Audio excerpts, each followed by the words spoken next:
Всем привет! Сегодня у нас детский мотоцикл, куча игрушек насыпана в кульках, 2 столика.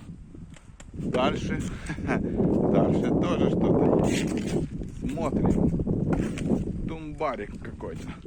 Тумбарик. Скорее всего это...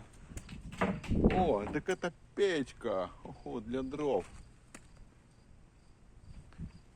Да,